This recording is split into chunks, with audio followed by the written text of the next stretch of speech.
Okay, Presley says, I'd love a niche review. Okay, so Presley, where are you calling from? Hi, I'm in the Boston area. Okay. Oh man, I love Boston.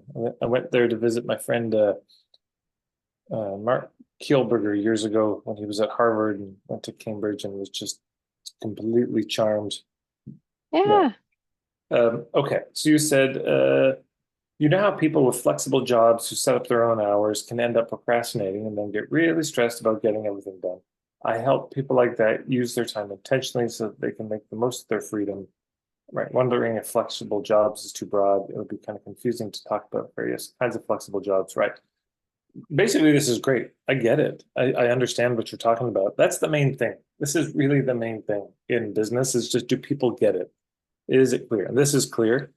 great. One little pro tip for everyone that you can add, if you have something like conscious entrepreneurs or people with flexible jobs, and it's not like plumber, it's not mechanic or something really specific, sometimes you can add three examples. You know how people with flexible jobs, such as boom, boom, boom, and give the top three. Perfect. Yeah. And it's just you give three, and then people see the pattern and say, oh, I see. Because otherwise, what happens is people say, you know how creatives can struggle? And it's like, what do you mean by creatives? And because, like, for example, if I were to say in the chat, if I were to get everyone to just brainstorm, what is a flexible job? What does she mean by that? I bet you we wouldn't have a ton of overlap with all the people here. There'd be enough different ideas.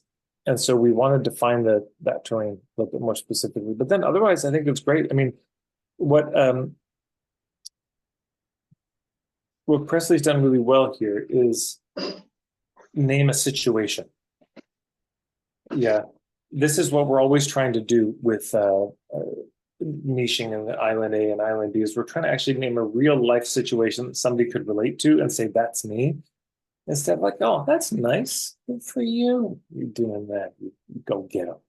We don't want that. We want them to say, that's me. If they're an ideal client. And if not, we want them to say, that's not me. What we don't want also is somebody who's not an ideal client, someone, maybe that's me, and they sign up and we get drama and they get disappointed. So it's a good situation. I know that feeling. I can relate to that because I am somebody who has a flexible. I mean, it's not a job. I guess I'm self-employed, which is also a question. Is that what you mean? Do you mean self-employed? Do you mean Right. by others? Um, because yeah, here I am at home, and it's very easy to just procrastinate, put things off. And oh my God, it's the last minute panic. Um, so no, I think this is great. So the Island A, right? I know that situation. Island B, make use of their time intentionally so they can make the most of their freedom. You know, the other thing I could see, and this might not need to fit here, but just for further thinking is, okay, if somebody were, because using their time intentionally, that's not what they're craving. Maybe, I don't know. That's the It question might be again. more of an island sea. Yeah. Yeah, or a point of view. Here's what I think you need to do is use your time more intentionally. Even making the most of their freedom might be more of what you want for them than what they want. Um, so to me, some of the questions would be like, okay, if somebody really used their time intentionally, so what? What would that do for them? Selfishly for them, what's the benefit of this? What do they get out of it? And there may be other ways to say it, like I help people, get everything done in a 6 hour workday. I help people close their laptop at 4 p.m. Having done and feel great about it. I help people always, I help people set up systems so they're always done early, finish their projects early. They ship it up, early on time. And so I might keep digging into that and asking a lot of these people who you work with or are connected to. It's like, okay, you know how you procrastinate and all that? Like, what do you want instead? What's your dream? And Right. the more specific you can get in the picture, because this thought of like I just it gets me so stressed and what I want is yeah to be so organized that I just have my evenings free, right? And let's just say everybody said that and like, oh, that's a real theme.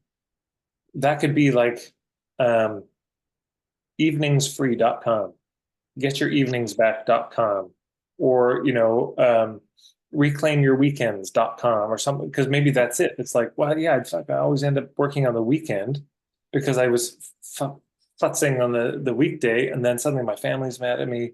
So, why? What are so the other side of it is like, what are the consequences? Like, so what? Okay, yeah, you procrastinate, you're a little disorganized, and you get a little stressed out. Hey, like, life has stress. What's the breaking point? What's the real problem? Uh, so that, I suppose, is also honing that could happen on the people with flexible jobs, set their own hours, end up procrastinating, getting really stressed out about getting everything done. I think there could be more done so the breaking point, there's three things in the breaking point. One is they get to a point where this must change. Not someday it could be nice, but just this has to change. Number two, it has to change now, today. And three, I need help. So for all of your clients, I just invite you all to think about this. What is that moment for your clients where it's like, I have to deal with it? Because I don't know if you've noticed, people procrastinate and go on this cycle of procrastination and stressing out, procrastination, stress out for years. They do. Yeah, but there's a point where suddenly it's like, I can't do that anymore. And the clearer we can be about what that moment is, the more they're going to see themselves. Right. Because maybe it's they dropped a significant ball. Maybe they had an anxiety attack. Maybe I don't know what the thing is. But I would be tempted to ask people like that, like, well, yeah, so what? I don't know. Everybody procrastinates sometimes. Relax. I don't know. Just take it easy. Life's not so, important. Like, what's the big deal? Because it is a big deal for them. But so you're trying to find out what that is. Like, what are the actual, tangible, lived out consequences? What pickles have they found themselves in because they didn't handle this properly, because they procrastinated? What's the terminal point of procrastination? What does this do to their career? What does this, maybe it's, did they hit a point where it's like, I'm wanting to grow what I do and I can't because I keep procrastinating? Like, I've got to be more organized to go to the next level. Sometimes the pain point, it's not something so bad. It's like, now I'm seeing how good it could be and I can't get there. And now this feels bad, given that Right. it's so much better. So those are all some thoughts. Thanks. Very helpful. Hey, you're welcome.